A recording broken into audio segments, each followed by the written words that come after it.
All righty, here we go. Brand new Flyers Daily for the 21st of October, 2025. Flyers Daily brought to you by Ticketmaster. Make more memories live. Flyers coming off a big win last night. How about a 5-2 victory over the Seattle Kraken? The Kraken is the only visit to Philadelphia, and the Flyers get it done. Bit of a rocking chair ride in the third period. Go into the third up 5-2. End the game 5-2, where the Flyers outshot the Kraken 27-23. They did not score the first goal in this game, however. It was the Kraken who scored when Jordan Eberle got his side or his hip on a puck and deflected it past Dan Vladar to open the scoring 7:16 into the first period. So Seattle takes the 1-0 lead on the road, but the Flyers answer just about 3 minutes later when it is Owen Tippett who is able to get the Flyers on the board. Kind of a botched play by Joey Daccord behind the net for Seattle. He stops a rim. He's got tons of time, but he just seems to not be on the same page with his defenseman, holds on to it too long, and eventually here comes Sean Couturier to strip him, takes the puck, throws it out in front. Nick Seeler gets it, pushes it right to Owen Tippett, who slams it into the open net, and that ties the game at 1. It was a really ugly play from Daccord. Flyers go up, however, 2-1 at 13:19 of the first period, and boy, did they need this. They only had one power play goal coming into this game. And even though, for the most part, the power play has looked better this season, it hadn't produced. It was last in the NHL, coming in at 6.7%. And this particular power play didn't look good. It was one of the worst-looking power plays they've had all year until it wasn't. Eventually, at 13:19, Tyson Forster finds himself down low with Noah Cates kind of right at the side of Daccord, and Daccord's got to shade a little bit short side to protect on the tip play for Noah Cates, and that leaves just enough room for a perfect shot for Tyson Forster to go high glove and beat Joey Daccord, puts the Flyers up 2-1 power play goal. That's how we'd end the first. Head to the second. We're looking for Mishkov to get his first goal. He did that the other night. In this game, it's Travis Konechny who gets his first goal, and he'll take 100 like this. First of all, great pass from Mishkov in the zone. He loves waiting for the late guy, the trailer. And in this case, it's Yegor Zamula coming down the left side, gets a perfect cross-ice pass from Mishkov. And then Zamula does a little shoulder dip, gets a little more, ice to maneuver to get closer to the goal line, and then sends a pass across the crease. Back door is Konechny. He slams it home, and that puts the Flyers up 3-1. And then just a little bit later, 33 seconds later, Flyers again on the power play get a power play goal. Right now it's being credited to Noah Cates. It's been credited to Tyson Forster. One of those guys tipped it off a Cam York shot from the point. Flyers then go up 4-1.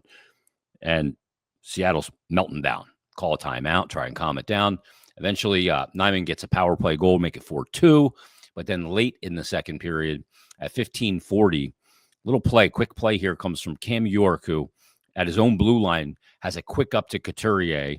Well, quick up to Owen Tippett, who drops it off to Couturier. Couturier gets it back to Tippett, who goes short side and beats Joey Daccord.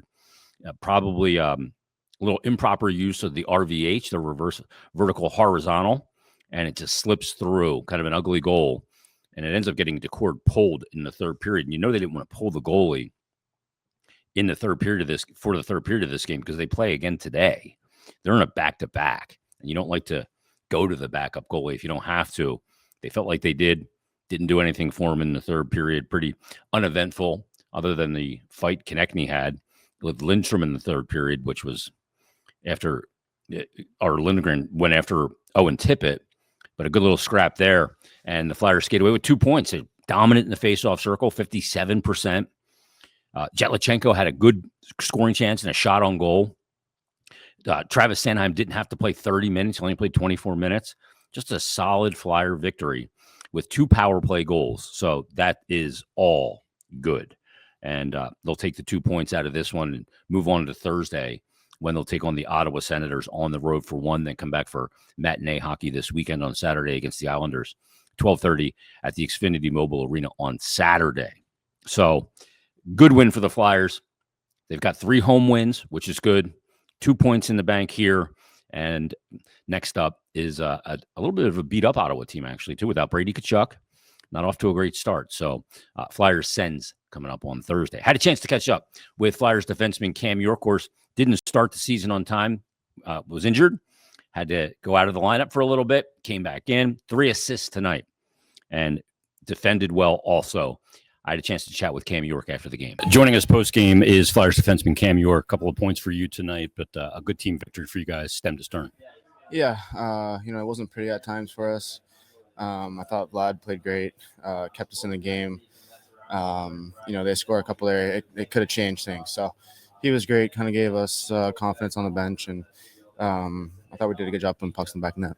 You didn't start the season. You were injured. How was your game? How do you feel like things have progressed and gotten things in order? Yeah, I think the legs and the lungs are probably the biggest thing. I feel like as I've played more here, it's gotten better. And, I think mentally, too, there's a part in that. Making the right reads, trying to be in the right position. So it's getting there. I definitely feel better, and I thought tonight was a step in the right direction. We talked about it. You came in a little bit lighter. You wanted to be a little more offensive. The 2 assists tonight and the 1 on the power play, you find the lane. Are you finding that being a little lighter is helping you get up the ice a little bit more? It's not coming at any cost of your defensive game. Yeah, I feel good physically. I put in the work in the offseason, and it's nice to, see it get rewarded tonight. I also got to give credit to the coaching staff. They're doing a great job with us with video and making sure that we're in the right positions and making us look good out there. Cam, congrats. Go enjoy the win. Awesome. Thanks, will do. All right, there he is, Cam York, joining us right after the Flyers' 5-2 victory over the Seattle Kraken. Now, October Saves is underway. October Saves is a campaign to raise money for research and to help cancer patients. And the way it works is that every save that participating goalies make causes a donation through the month of October. And Flyers Charities is going to match the donation for the Flyers saves for Dan Vladar and for Sam Ersson. More saves last night in the bank. More money in the bank that the Flyers will also match. I had a chance yesterday to have a duo conversation with goaltending, with the goaltenders. Everybody knows I love talking goaltending. What's better than talking to one goalie? How about talking to 2? Let's talk to both of them. Here's my conversation with Flyers goaltenders Sam Ersson and Dan Vladar regarding goalie October saves. On this special edition of Flyers Daily, we have something really cool to talk about, and it involves something that everybody that listens or views Flyers Daily knows that I love, and that is goaltending. And you see both of them right there. We have not 1, not 2, but kind of 3, 2.5 goaltenders here on the program today. There's Sam Ersson in the gray sweatshirt and Dan Vladar. How you boys doing? Very good. Thank you. Doing well. Thanks. How's it been so far early this season? Just kind of getting into the rhythm and the grind of a year and getting the hips back in order and making them feel good. It's been good. It's nice to get going again. It's best time of the year. Yeah, it really is. There's something really cool going on. It's called October Saves. And we wanted to get this information out as quick as possible because obviously we're in the month of October. This will go retroactive back to the beginning of the season, though. But both Dan and Sam, you guys are teaming up to fight cancer, which obviously I think is pretty damn awesome. For every save that you guys make during the month of October, Flyers goalies are going to be donating to the October Saves Goalie Challenge. Now, this is a national initiative that empowers goalies from youth leagues to both the pros like you guys to raise funds for cancer research and support, and Flyers Charities also going to match the total amount and present the donation at the Hockey Fights Cancer game coming up on November 20th. Dan, what made you guys want to get involved in this? Well, I think me and Sam are on the same page with this one, and once we heard about that, I think we both agreed. I'm not sure whose idea was it, but we both really wanted to help and kind of show our support. That especially knowing that there's kids out there that that they didn't have as much of a luck as we did. So we kind of wanted to show them kind of a support in that way, and obviously cheer for them, and holding our thumbs. The cool thing, Sam, is that this isn't just you guys too. It's also youth goalies that are doing this as well. They're going to host 5 or 6 of the top youth goalie fundraisers from October Saves to a game that Hockey Fights Cancer game on the 20th. Did you guys feel like you got more shots, Sam, playing as a kid than you're getting in the NHL right now? Because they're really discerning with the shots in the NHL these days. That's a good question. I don't know, but it's I think this is for such a good cause, though. It like affects everyone. Everyone has someone who is affected by it, so it's great to get to contribute in, even if it's in a small way, but to do something for this purpose, I feel is a no-brainer. Yeah, I mean, obviously it's affected me very close in my battle, and just trying to do everything to create awareness and raise awareness for it. It's been remarkable. You know, for goalies, making saves is what it's all about. To add an added incentive to it is even better. But when you look at a situation like this, where you guys can help out in the community by making saves and good performances, Dan, that's got to make you feel good as well. You know, you can't think about that in the middle of a first or second period of a game. You got to bear down. But in hindsight, in total, you look at it and you go, that's pretty darn cool to be able to help out by doing the thing that we love doing, and that is making saves. Yeah, no, 100%. But you know, at the end of the day, I don't think it comes down to saves. It's just about us, you know, sending a message that we are supporting, and we as Sam said, everybody's been affected by it. So we just want to send a message, and hopefully do the right thing. And as we said, like it's a cool thing to do for sure.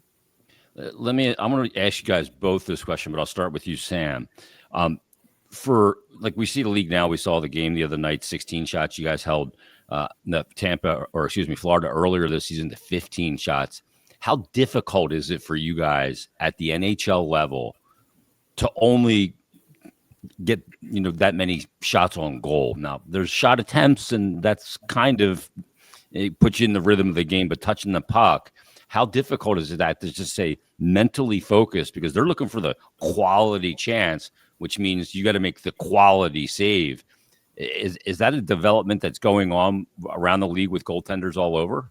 I do think you could see that teams are not wasting shots. You can definitely see it when teams are ahead. They're picking their times when they're putting the puck to the net. So I think every game is a challenge in itself. Sometimes you'll get 40 shots, sometimes you'll get 15, right? So you gotta deal and handle those challenges as they come. And I think you just try to find other ways to stay involved in the game, try to go out, play pucks, just do small things to kind of stay connected. And you always got to be ready, that there's shots coming, that. So you just got to try to be mentally ready for it.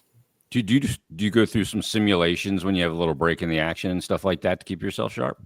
Yeah, I think pretty much all goalies do, right? So it's part of it. You gotta prepare yourself at all times, and especially in the NHL, it's such a fast league, things happen quick. So there will be like broken plays. The puck can come towards you at any given time. So you always have to stay ready.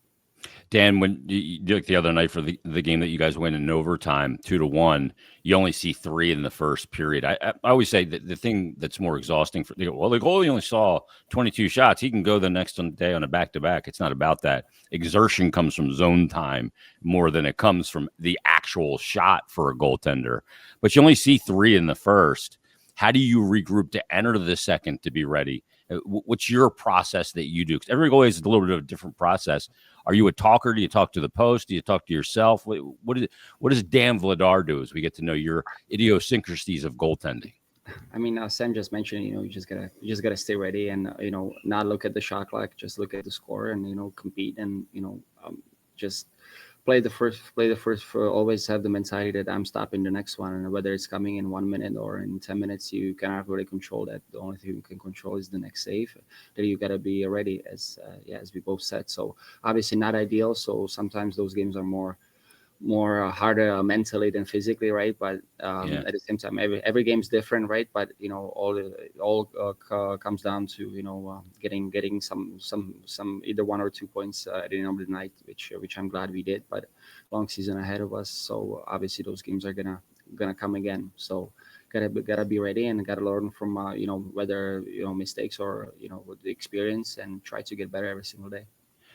I think it was your last preseason game, Dan, where you had a flurry of saves. It was the initial shot and then 2 rebounds with a right pad save. And originally, the shot guy at the building didn't mark. It was against Boston. Didn't mark you down for any. You're telling me you didn't look at the shot clock and be like, dude. Like, as a goalie, I was always looking at it going, Yeah. like, I didn't make 1 there. I made 3. Give me the 3. I earned the 3. Give me the 3 saves. Yeah, like every building is different, right? But especially in October, I think they could do a better job. Totally agree. Sam, how's the relationship between you and Dan kind of developing? Because I've always talked about this, the goalie relationship. It's a tricky one because there's only one crease. You both want to play. For you to play, sometimes it takes another guy struggling or not having success for you to get back in. How does that dynamic develop between you guys? Because I think the two of you, and just the little time I've known Dan and I've known you, Sam, for a while now, and we talk quite a bit, it can be very healthy and can be very good and really bring out the best in both of you. Yeah, exactly. I think that's exactly right. You have to, at the end of the day, we're just looking to win games. Like, team success is what it's all about. And I think you need each other. You're gonna have once in the good times and the bad times. We're the ones who understand each other the best, knowing the position. So you have to be able to lean on each other in throughout the year, and it's a very, very special camaraderie. Like, the goalies, we understand. Union. Yes, exactly, and I think it's so good you can help each other. You want to see the other guy do well because that pushes you to want to do even better. So it's all about that. That's how you push yourself to get better, and you push your teammate and you push the team for more success. Dan, for you, just coming in and playing with Sam for the first time, I know all throughout my time playing with my partner, I was always looking for things he was doing. I was a very inquisitive guy, asking questions. Why'd you do this here? Or, how you putting your body in this position? Are there things about Sam's game that you see and kind of go, I'd like to adapt an element of that into my game? Might put my own spin on it, but I'd like to add something like that into my game. Yeah, no, I mean, Sam is a great skater. He's a very good athlete. So, I look at his skating every day, during practice. He's looking down in the arena. I really like the way he skates. So, that's something, and it doesn't matter, it can be a guy in camp, right? There's always going to be somebody who's better than you in some ways, right? So what you got to do is learn from it. And then, as Sam mentioned, it's a long season, and, you just never know. One week this guy can be playing 3 games. The upcoming week the other guy's gonna play 3 games. So we just gotta have each other's back, which we've been doing. I think Sam's been super positive, and I've been trying to do my best to be positive with him as well, because we know that we are in this together, and obviously we both want to play, but at the same time, as Sam said, it all comes down to winning, and if we are winning, everybody's happy. So. So it's been really good, and I'm 100% sure we are going to continue doing that.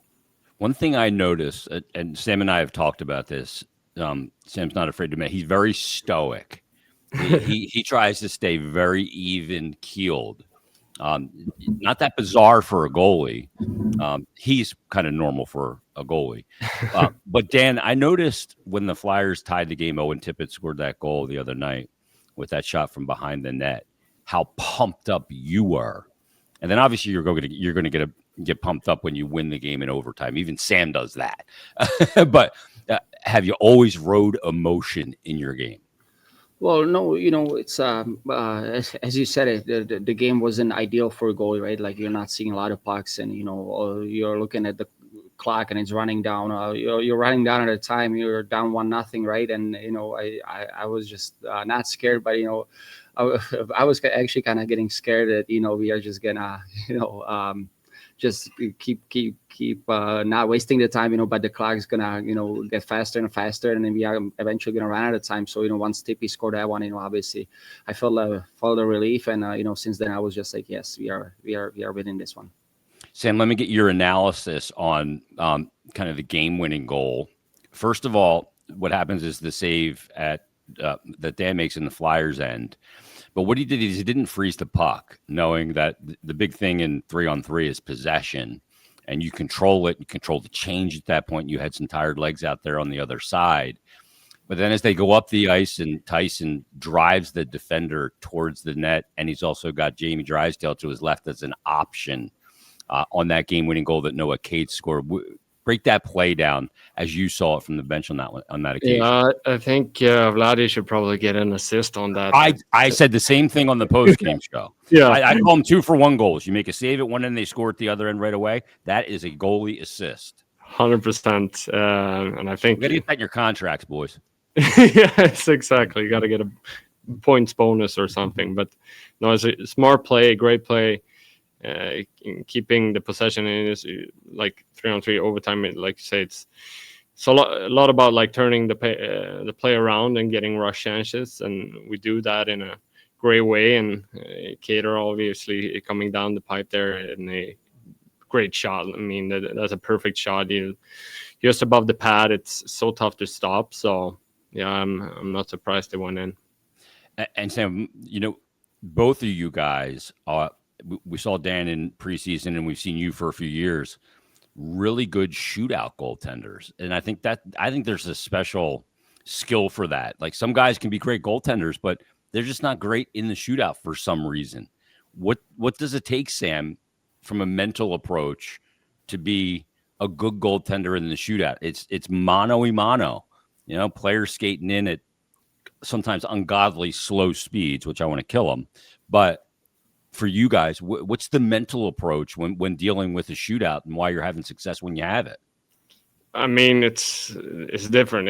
There's a mental side of it, and there's a technique side of it. Obviously, you have to want to be love those moments. That's cherishing those moments that you have the chance to really impact the game and be a hero and win a game for the team. And then like you say, it's different. I feel like if you look back 10, 15 years ago, like guys would come in so much slower and now, or so much faster. Nowadays, game speed. Yes, exactly. Yeah. Everybody is trying to come in very slow, changing up the tempo. So it's part of you got to know who you're going up against too. If there's guys who have tendencies, it's always good to kind of know about those.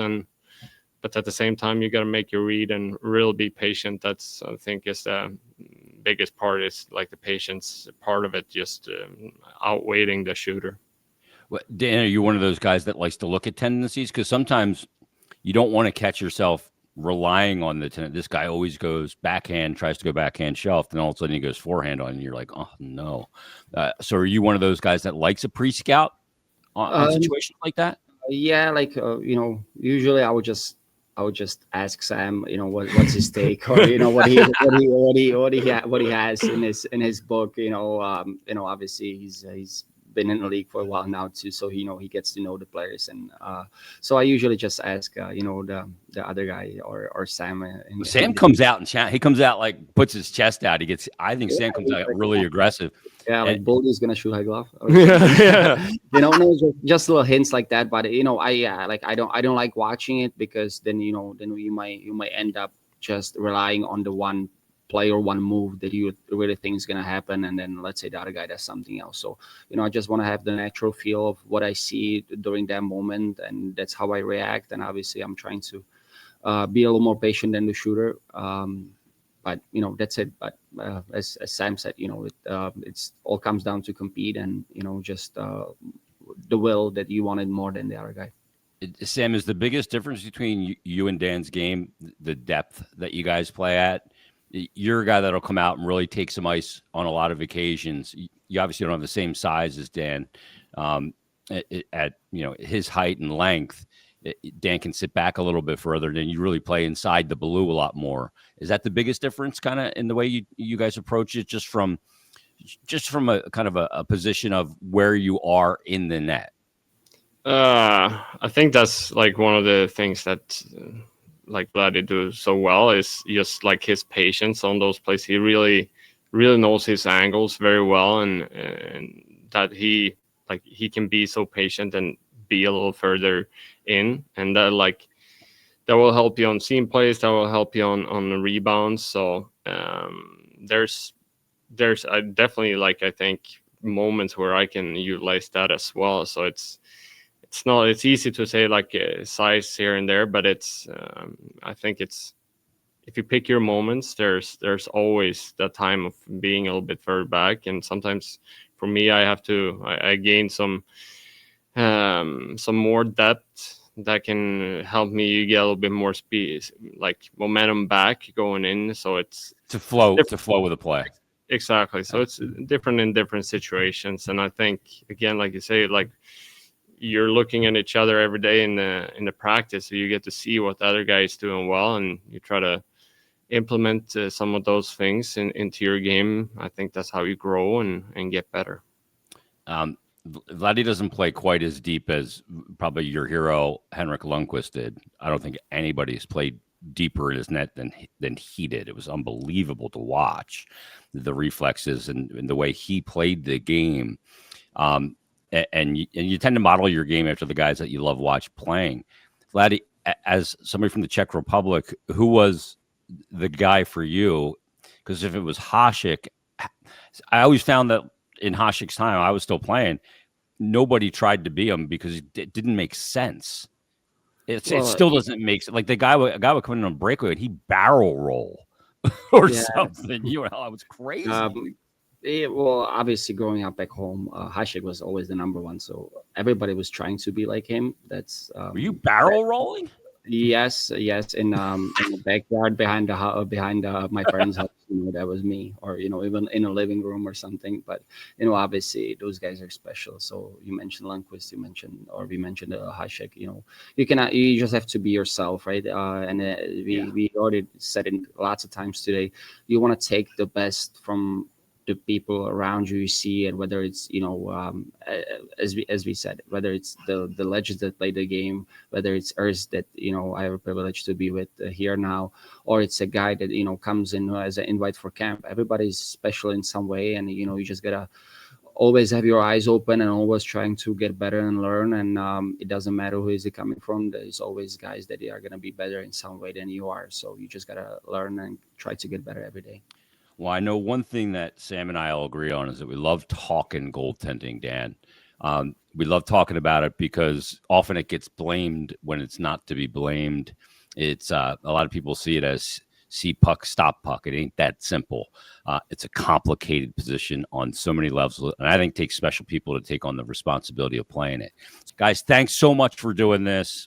Thanks for coming on, number one. Number two, thanks for doing October saves, because obviously it means even more to me now than ever. We really appreciate it, and best of luck coming up this week and as the schedule goes on, and of course throughout the season we'll be talking. Thanks for doing this. Thank you so much. Thank you very much. Great to talk October saves with the goaltenders and also talk about the season and the developing relationship between the two goaltenders. Vladar's been excellent. Earned the back-to-back starts. We'll see if they get open again on Thursday or if they go back to Sam Ersson coming up on Thursday. When the Flyers visit the Ottawa Senators. Everybody, thanks for listening. Thanks for watching. Join us tomorrow on a brand new Flyers Daily.